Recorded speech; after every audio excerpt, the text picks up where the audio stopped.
ఏమక్క, పనంతా అయిపోయిందా? ప్రశాంతంగా నిలబడ్డావు. నువ్వొచ్చావు కదా, ఈ ఉన్న ప్రశాంతత కూడా పోతుంది.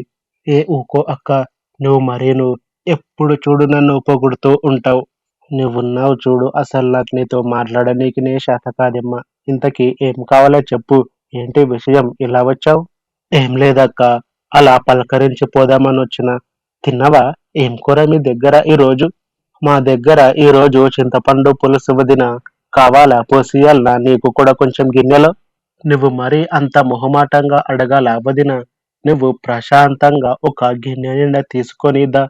నాకు పచ్చి పులుసు అంటే మహా ఇష్టమనుకో. నీకన్నా అడుక్కున్నట్టులే నయం కదనమ్మా. ఈరోజు మా ఇంట్లో పచ్చి పులుసు అంటే సరే నేను మళ్ళొస్తాని పోతారు. నువ్వేంటే ఇంత దరిద్రంగా ఉన్నావు? పచ్చి పులుసు నాకు ఇష్టం, ఒక గిన్నె నిండా తీసుకొనిదా అని అంటున్నావు సిగ్గు లేకుండా. ఏం వదినా, ఏమో ఆలోచిస్తున్నావు?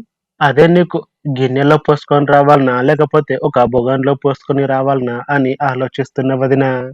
నీ ఇష్టం వదినా, నువ్వు రెండిట్లో ఇచ్చినా నేను తీసుకొని పోతా.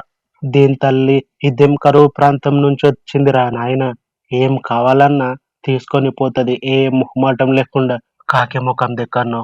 Thanks for watching this video friends. మీకు ఈ వీడియో నచ్చితే ఈ వీడియోని లైక్ చేయండి. ఇంకా ఇలాంటి వీడియోస్ కోసం ఈ ఛానల్ని సబ్స్క్రైబ్ చేసుకోండి.